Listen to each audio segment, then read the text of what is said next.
जब ओटीपी डाला तो 10,000 की निकासी और एटीएम कार्ड मैंने प्राप्त करके मोबाइल भूल बस हमारी गलती से एटीएम के अंदर ही छूट गया और मैं विद्यालय चला गया। जब मैं 24 मैं हूं जिला ब्यूरो चीफ वीरेंद्र कुमार। दर्शकों, टेक्नोलॉजी का क्या काम है? टेक्नोलॉजी इसलिए बनी है ताकि लोगों को सुविधाएं मिल सके, लोगों को मदद मिल सके, प्रशासन को मदद मिल सके, आम जनता को मदद मिल सके। 12 जनवरी 2023 की घटना है 10:38 जो 10:38 में अशोक ढेक जो अनुग्रह स्कूल में शिक्षक हैं, वो एटीएम में जाते हैं पैसा, डीएसएम कॉलेज के सामने जो एटीएम है वहाँ कुछ निकासी करने के लिए, वहाँ से निकासी करते हैं, धड़फड़ी में उनका मोबाइल उसी में छूट जाता है। जब वो तुरंत आते हैं तो मोबाइल वहाँ नहीं मिलता है। जब शाखा जो वरीय शाखा प्रबंधक है झाझा स्टेट बैंक, वहाँ जाते हैं और अपनी फरियाद सुनाते हैं।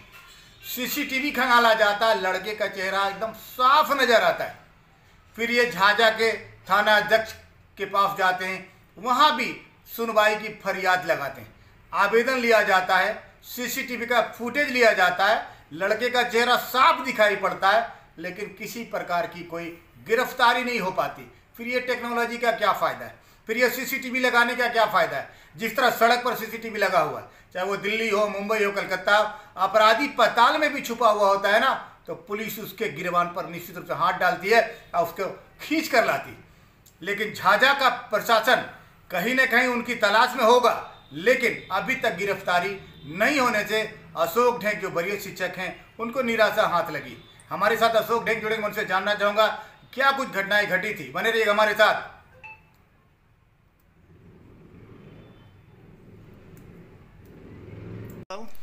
सर, ये 12 जनवरी 2023 की घटना है। मैं स्टेशन से अपना विद्यालय जा रहा था। मुझे इंश्योरेंस में कुछ प्रीमियम भरना था LIC में। मैंने डीएसएम कॉलेज के सामने SBI ATM में प्रवेश किया और अपने कार्ड से 10,000 रुपये की निकासी की 10:42 में। फिर संजोगवश आजकल 10,000 रुपया निकालने के लिए SBI का ये आता OTP आता मोबाइल में।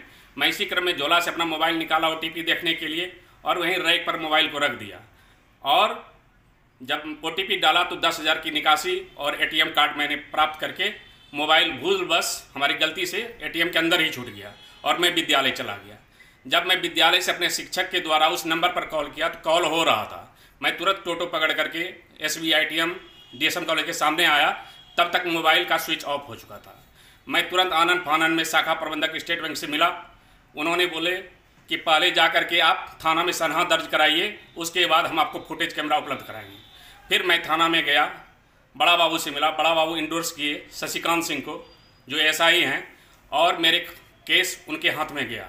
फिर उन्होंने भी लिखित आवेदन मेरे सामने बनाया और SBI मैनेजर से 2 घंटा के फुटेज की मांग की, 9:30 से 11:30 बजे दिन का। मैनेजर साहब आश्वासन दिए कि ये इंजीनियर के द्वारा होता है, 2 दिन मौका दिया जाए, हम आपको फुटेज उपलब्ध कराएंगे। क्या नाम है शाखा प्रबंधक का? शाखा प्रबंधक का नाम है विमल आदमी है। उन्होंने 2 दिन के बाद हमें और शशिकांत सिंह को बुलाया और उन्होंने फुटेज दिखलाया। फुटेज में मोबाइल लड़का साफ लेते हुए दिख रहा है और फुटेज उन्होंने शशिकांत सिंह को भी उपलब्ध कराया और मुझे भी उपलब्ध कराया। आज 1 महीना से ऊपर बीत जाने को है। मेरे पास मोबाइल का रसीद भी है, MI नंबर भी है, उसमें 2 सिम लगा हुआ था, जियो और वो लड़के का वो फोटो लड़के का आप दिखा पा रहे हैं, यही लड़का है? क्या यही लड़का है जिसने मेरा मोबाइल लिया, मेरे बाद एंट्री किया। तो क्या हमारे चैनल के माध्यम से क्या आग्रह कर रहे हैं शासन प्रशासन को? कह रहे हैं कि यदि इतना प्रमाण मेरे पास है तो इन्हें तो तुरंत ढूंढ लेना चाहिए, लेकिन अभी तक मेरा मोबाइल नहीं मिला है। ये खेद का विषय है। मोबाइल चला गया उसके लिए चिंता नहीं है, लेकिन इस मोबाइल में मेरे विद्यालय की बहुत तरह के PDF कागजात, बाल बच्चों का सर्टिफिकेट का PDF था, जिसका मुझे काफ़ी अभाव खटक रहा है। लेकिन अभी तक नहीं मिलने से मुझे घोर निराशाजनक हाथ लगी और मैं काफ़ी दुखित हूँ कि इतना प्रमाण होने के बाद भी अभी तक प्रशासन मेरे कार्य को सफलतापूर्वक अंजाम नहीं दे सके और मेरे मोबाइल को उपलब्ध नहीं करा सके।